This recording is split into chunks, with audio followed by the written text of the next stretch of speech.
भाई मैं सरकार की तारीफ करूं, ये कंपलसरी क्यों है? भाई एक बात बताइए, अगर मैंने ये कहा कि वैक्सीन पॉलिसी खराब है और मैं ये कहना भूल गया कि सरकार अच्छी है, तो इसका मतलब राजद्रोह के भागीदार हो गए आप। तो सरकार ने इस आधार पर बहुत से लोगों को उठा उठा करके जेल में डाल दिया, पुलिस ने जेल में डाल दिया। बहुत सारे शिक्षाविद, आप आंकड़े देखेंगे तो हैरान हो जाएंगे। आइए मैं थोड़ा आपको आंकड़े दिखाता हूं, उससे आपको अंदाजा लगेगा। साथियों कुछ आंकड़े हैं, इन पर आप नजर डालिए। साथियों मनमोहन सिंह गवर्नमेंट थी 2010 से 14 के बीच में, 5 साल के दौरान इन्होंने 4000, लगभग 4000 लोगों को जेल में डाला राजद्रोह के केस में। वहीं मोदी गवर्नमेंट ने अपने 6 साल के कार्यकाल में 7136 लोगों को जेल में डाला।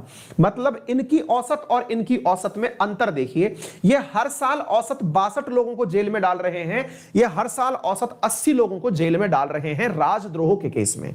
क्यों? और सबसे महत्वपूर्ण बात, जिन्हें जेल में डाल रहे हैं या तो वो शिक्षाविद हैं, जैसे शिक्षक हुए, या फिर वो लोग बहुत अच्छे सामाजिक कार्यकर्ता जो समाज के लिए कुछ कर रहे हैं, या फिर कोई पत्रकार हुए या छात्र हुए। इस प्रकार के लोग जो कि सरकार की नीतियों को समझते हैं और जानते हैं, सामान्यतया उन्हें जेल में डाला जा रहा है। ये दोनों ही सरकारों में हुआ है, कहीं कम और कहीं ज्यादा हुआ है। आप इन तथ्यों को देखें, ये तथ्य सुप्रीम कोर्ट में वर्तमान में टेबल पर रखे हुए हैं। और भी इंटरेस्टिंग फैक्ट अगर आप देखें तो जान के आपको आश्चर्य होगा, और वो आश्चर्य इस बात का होगा कि 2019 में 53 केस जो दर्ज किए गए थे, जिसमें 96 लोगों की गिरफ्तारी हुई, चार्जशीट 76 लोगों की दाखिल हुई और दोषी केवल 2 साबित हुए। आप इससे अंदाजा लगाइए साथियों कि जहां पर 569 लोगों की गिरफ्तारी हुई, उनमें से केवल पुलिस 10 लोगों के खिलाफ। यार ये तो परसेंटेज भी नहीं बैठ रहा, पॉइंट्स में जा रहा है भाई। मतलब आप इस चीज से अंदाजा लगाइए, 0.5% भी नहीं बैठ रहा। इससे अंदाजा लगाइए कि इतने कम लोगों के खिलाफ दोष सिद्ध हो पाया, तो भाई जिन्हें गिरफ्तार कर लिया गया उनका क्या हुआ? सुप्रीम कोर्ट में इसी बात की बहस शुरू होने जा रही है 27 जुलाई से। अब आप पूछेंगे, क्या सुप्रीम कोर्ट इतने दिनों बाद जागी है क्या कि इसके ऊपर मतलब अब जाकर के बहस करने का समय आया है? जी नहीं साथियों, सुप्रीम कोर्ट पहले भी जाग चुकी थी। और वो कब जागी थी? वर्ष 1962 में केदारनाथ वर्सेस बिहार गवर्नमेंट के केस में। ये मैंने एक बार पहले भी आपको पढ़ाया था, जब विनोद दुआ का केस पढ़ाया था। साथियों उस समय सुप्रीम कोर्ट की 5 जजेस की बेंच ने यह साफ कहा था कि कुछ भी ऐसा बोलना जिससे देश में अशांति पनप जाती हो तो उसे राजद्रोह में शामिल किया जाएगा। आ गई बात समझ में? ये 5 जजेस की बेंच ने कहा था। लेकिन इस बात का इंटरप्रिटेशन कौन करेगा कि इससे दंगे भड़क सकते हैं? आपने बहुत से लोगों को ऐसा देखा होगा, आज उन्होंने क्या कहा यह महत्वपूर्ण नहीं है, लेकिन कल को वो व्यक्ति कोई बहुत अच्छे पद पर चला गया तो आज की ये जो जानकारी जो उसने आज कही थी, इसका समय काल परिस्थिति उसके आधार पर उपयोग करके उस समय इस मसले को एकदम हॉट टॉपिक बना दिया जाएगा। इसको थोड़ा सा ऐसे समझिए। आप लोगों ने बहुत बार ऐसा देखा होगा, जब भी कोई व्यक्ति किसी बड़े पद पर पहुंचता है तो उसका पुराना कोई ना कोई खंगाल करके मामला निकाल लिया जाता है। जैसे रिसेंटली मनसुख मांडविया जी के साथ हुआ। मनसुख मांडविया जी हाल ही में भारत के स्वास्थ्य मंत्री बनाए गए।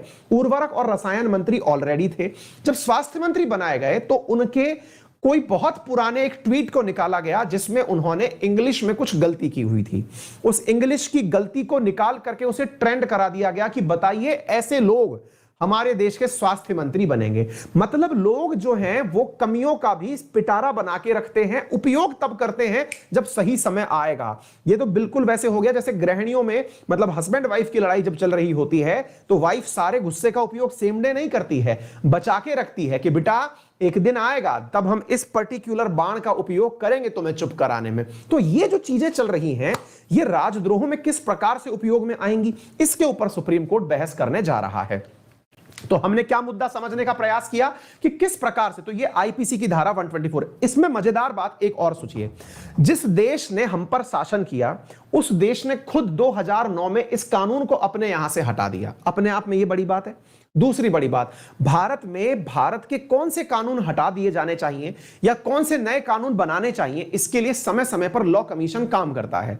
साथियों, खुद लॉ कमीशन ने 2018 के अंदर यह रिकमेंडेशन दी कि जनाब इस राजद्रोह वाले पर्टिकुलर इसको धारा को हटाइए, क्योंकि इसका यूज कम और मिसयूज ज्यादा हो रहा है। ऐसा खुद लॉ कमीशन अपनी सिफारिशों में कह चुका है। तो कहने का अर्थ यह हुआ साथियों कि यह जो ब्रिटेन है यह हटा चुका, लॉ कमीशन कह चुका, तो सुप्रीम कोर्ट खुद अब बैठ करके इस पर विचार कर रहा है। उम्मीद है आप लोगों को इस बात की गहराई समझ में आ गई होगी, आपको यह समझ में आ गया होगा कि यह कितना महत्वपूर्ण है। साथियों, अब एक और मैं इंपॉर्टेंट बात बताता हूं। भारत में कानूनों की कितनी कम परख और नॉलेज है, इसका अंदाजा ऐसे लगाइए।